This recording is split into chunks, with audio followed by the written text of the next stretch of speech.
literally just filmed another video and I'm so out of breath still from talking so much. Is that how unfit I am, that just talking is enough to get me out of breath? Wow. New Year's resolution evidently was not to go to the gym more.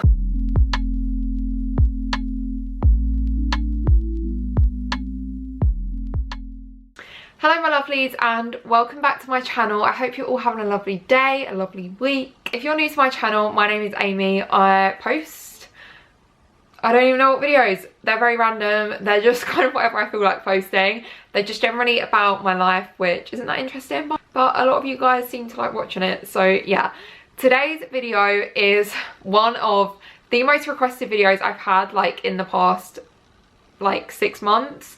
I get asked for this video constantly and my DMs are full like every single day of people asking for advice on assessment centres, and it's something that I can't really reply in like one message because it's just not that simple, and I like want to help you guys properly. I don't want to just send like a really short and sweet message. So yeah, hopefully in future I can direct everyone to this video. I'm really hoping this helps loads of you because I remember feeling so clueless before my first assessment centre. Luckily I'd had like training on them before. I was really lucky to be on this like program which gave me training for them, but I know a lot of people don't have that, and I know there's not a lot of these videos on YouTube. So yeah, hopefully this helps. I'm gonna do a separate video on like my experience and assessment centres that I've done, but this is like generally how to ace an assessment centre and how to do really well at one. Don't get me wrong, I didn't pass all my assessment centres, but evidently I passed some because I've got an apprenticeship now. I first want to start off by kind of giving like an overview of what assessment centres are. Typically you will be in a fairly large group of people. You would have all applied for the same role or like a very similar role, and you will go in and you'll typically be put into groups and given a task, and you will be like observed by someone from the company, and you will have to complete the task in this group. And then at the end of it, they decide who gets through to the next stage and who doesn't. I know that's like the most basic overview ever, but like I said, I'm going to cover like what actually happens in assessment centres in another video, and like talk about my experiences and stuff and give you some insights onto what type of things to expect. So if you want to see that video, make sure you hit the subscribe button if you haven't already, and if you want, hit the little bell too. I never normally say that, but then you'll be notified of when I upload that video. Essentially that is what happens in assessment centres. I'm going to kind of give you my advice of what the assessors look for. One thing I want to make very clear is, I don't want to say it's luck because it's not, but sometimes in life people just aren't going to like you and they're not going to think you're right for the role, and that is no bad reflection of who you are as a person or how well you did in the assessment centre. Sometimes it happens depending on what assessment centre you go to. Obviously every time you go to an assessment centre there are going to be different people in there assessing you, and essentially they're not all going to like you, they're not all going to see the same qualities in you. And yeah, that is so important. Just because you don't pass one doesn't mean you're bad, doesn't mean you're like doing them wrong, anything like that. It really is about the people, and take it as a blessing if you don't pass an assessment centre, if you don't get through to the next stage. Sometimes it's literally because the people in that company will typically hold very similar values. You know, like companies have a culture and they want you to fit into that culture. They want you to be right for the job. And essentially your skill set just might not be right. You might be the most bubbliest, chattiest person ever, and your skill set might not suit that company, and there is nothing wrong with that. I know it happened to me where I got declined from a corporate company thinking, what have I done so wrong? But sometimes you literally haven't done anything wrong and it's a blessing in disguise, and that in actual fact you just wouldn't have fit into that culture. And it turns out I really don't think I would have. I chat way too much to suit that type of environment. But these are the tips that I personally think works. I'm not an expert. I'm in no, position to give advice. I'm literally just speaking from my own experience and what I think is the right thing. So yeah, hopefully this helps. My most important one, which is so obvious, but it's just to be yourself. It's kind of just going off of what I just said. They want you to suit their company. They want to see the real you. If you go into an assessment centre or an interview and you're acting like someone that you're not, you're literally wasting your time. Like, you are wasting your own time, because say if you did get that job and then turns out you really don't fit in that culture, they would have thought you would have fit in because of the image that you've portrayed. But if that isn't who you are, then then you could end up in that company and realizing when you get there that the people in the company are just nothing like you, and you really struggle to feel like you fit in and relate to people there. So yeah, 100% just be yourself. Like, you are enough as the person you are, and you are as worthy of that job as anyone else is. So just go in there with your head held high and just be yourself, believe in yourself, and be confident in the person that you are, because at the end of the day, they want to see you, like the real you, not the person that you think they want to see. Like, don't sit in front of these people trying to be the person that you think they want to see, because chances are you're going to get it wrong. So you might as well just be yourself. Like, just be yourself. It's a lot easier and it saves a lot of time. Okay, so obviously assessment centres are a lot about teamwork, and people want to see how you work in a team and what assets you bring to a team. So a massive part is just being a big team player. Some companies will look for the more, you know, out there people who are gonna like basically be in charge of the team. They're gonna be the team leader, they're gonna pick up all the roles, etc. Other people will look for the people who are quiet and sit back and just do the work. Other companies will look for the people in the middle. I think it's really important to try and take different values from both those types of people. So one big piece of advice that I would give is to try and show that you can lead a team, but also that you get other people involved. Obviously there'll be a different dynamic every single time you have an assessment centre, because it depends what people you get paired with in a team. But typically there'll be more out there people, more quiet people, and then people in the middle. In my opinion, I really think it's important to get the people who are quieter, who don't really speak, get them involved and be like, hey Katie, like, what's your opinion on that? Obviously don't say it like that, say it in a bit more of a professional manner. Be like, oh, what do you think of this? Or like, do you have any ideas? Or like, what would your approach be to this? Do you agree with this idea? Like, etc. Make sure that everyone's voice is heard, because some people don't have a voice loud enough. Do you get me? Like, some people don't have the confidence to just stand up and say their opinions. So try and get those people involved. Try and like help those people and help them like come out their show a little bit more. I definitely think in assessment centres you've got to have a voice. Like, you've got to have a voice that's heard. So share your opinion, ask other people questions. Say if there's like a team leader and they like naturally take that kind of team leader role, and you know they're kind of bossing everyone about a bit, or they're just putting their opinions out there and they think it's right and they're not listening to anyone else's, say to them like, oh, well, have you thought about doing this? Or like, oh, could you just explain why you believe that, or why you think that's the right thing to do? And like, ask questions, really get involved, and like really show like you care. They're not looking for how well you complete the task. Like, I'm telling you now, they do not care what the result is of the task you've done. They really don't care. They don't care about the answer, if you get me. But what they care about is the way that you got to that answer, and the process, and how you all work together as a team. Because essentially you need people who are team players for a company to work. You can't just be like a one-man band.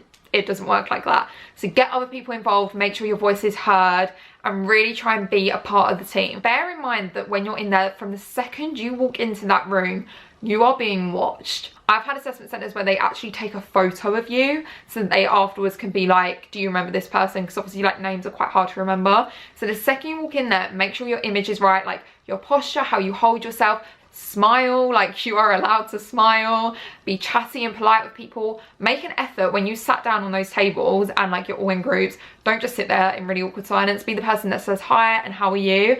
And some people aren't going to want to talk, that's totally fine. But if someone is willing to talk, ask them what school they go to, what subjects they do, etc. Really make an effort to like be friendly with everyone, because you will be picked up on and people will notice that you're making an effort to talk to people. Another piece of advice is that the assessors and like the people who are running the assessment centre, speak to them. They are not scary, they are not someone to be afraid of, but if you formally like introduce yourself to them one-on-one, they will be so much more likely to remember you. When the assessment centre finishes, stay after, go and ask the person who's run it, oh, is it okay if I just ask you a few questions? Even if you don't care about the answer of those questions, just do it. Like, I'm telling you now, it worked. Just go up there, ask them questions, ask about the job role, about what you thought of today, or like all these different things. Just ask them questions, it does not matter. Ask them how they got into their role at the company. Try and make them interesting questions, just be friendly, be chatty, ask. Some people are gonna think this is a little bit creepy, and that is totally fine, you don't have to do this. Something else I used to do to really make like a lasting impression, I would try and remember the names of the people at the assessment centre who were like from the company. So the people that were running it, or the people who were assessing it. If it was someone that you spoke to, or that you like, or the person that's running it, so you have a reason to remember their name, go on LinkedIn, and add them on LinkedIn. They all see the name pop up, they'll think, who's that? Do it that night after the assessment centre, and it will keep like a lasting image of you in their head. Or like maybe even do it before, because you don't know when they're going to make the decision of who gets through to the next stage. But after the assessment centre, 100% go on LinkedIn and add them. I think it's just a really good idea to go on LinkedIn and add them. It shows that you've gone like one step further. And as well, on LinkedIn you can like personalise your like invitation to connect with them. You'll see, instead of just pressing connect, you can press a thing where it's like you send them a message like as you connect. So it won't just be like, hey, like this person wants to connect with you. It will be your own personalised message. Do that and just be like, hey, so-and-so, like, thank you so much for the assessment centre today. I really felt like I learned a lot from it, and it was really interesting to get to see what the company was like, and I really appreciate you inviting me to your offices. Hope to hear again from you soon. Literally leave it at that. Just be polite. Don't say anything about what you think the outcome of the assessment centre is. Nothing like that. Just show that you're like polite and that you have a genuine interest in the company and what they do. I think it's a really good thing to do. So yeah, hopefully that is like a good little tip that maybe none of you have heard before, but that is something that I used to do. Not after like every assessment centre, but the ones that I like really wanted. That's like an extra little tip of something you can do just to show you're going above and beyond. Following on from that, my next tip. Now, some people might think this is cheating. Sometimes this works, sometimes it doesn't, but it's always worth a try. Just pop into Google what assessment centre you're going to. Just type in like, I don't know, Barclays Assessment Centre, London 2020, something like that. And sometimes things come up for it, and it'll normally be like a student forum. Is that how you say it? Forum? I don't know. It'll normally be one of those, and it'll be loads of people who are either going or have been before.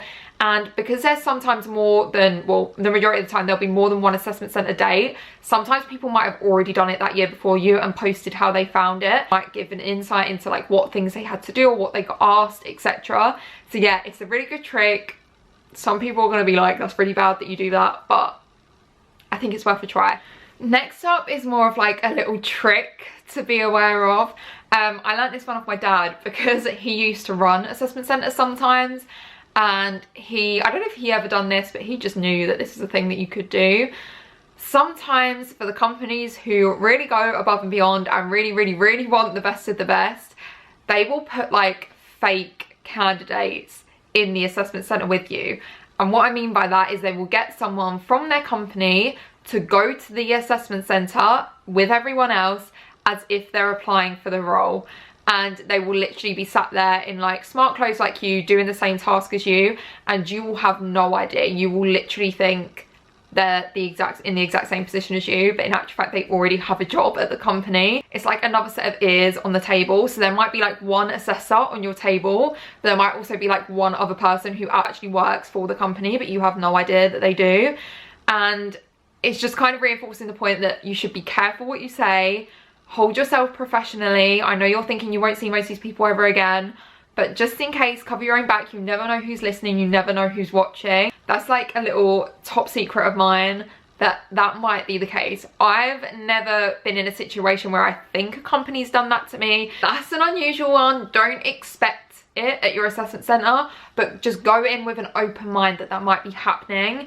And if you just bear that in mind, it makes sure that you're just being as professional as you can and you're portraying yourself in the best light possible to every single person that you meet. Make sure you wear the name badge that they give you when you go in. Like, if you have long hair like me, some people literally sit there and they've got their name badge on and you can barely see it because their hair. Literally purposefully move your hair so that they can see the name badge. I used to do that all the time. I never had my hair on my front so that you could see my name badge and like people knew who I was. Try it. This is so hard as well, but honestly, every single one of you is unique. I promise you this. There will be something about you which is different to other people. Try and think of something which you can tell people which will make them remember you for, and they'll remember you as like, Amy, the person who did this.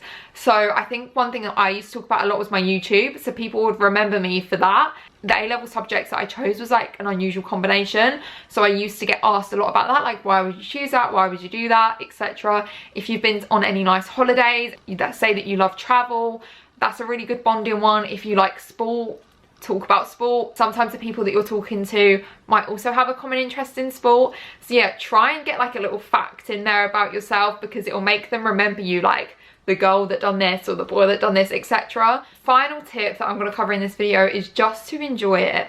Honestly, they're not as bad as you think, and every single interview or assessment centre that I went for, I would dread. I hated doing it so much, where every time I walked out, I would be like, firstly, that weren't as bad as I thought. Secondly, I actually kind of enjoyed it. You get to meet different people, you get to socialise, you get to go to a company's office, you might get to see a different part of like London or the area that you live in. You'll get to meet really interesting people. Whether that's good or bad, you will learn from it. It will be interesting. So yeah, try it and enjoy it and walk away from it knowing that you gave it your best shot. Just be really positive, give it a try. Either way, whether you get the job or you don't, you will learn from it, and it will teach you a lot and help you grow as a person. I know for a lot of people something like this is really hard because it's really putting you outside your comfort zone. I totally get that it's hard, but just give it a go. If it's meant to be, it will be.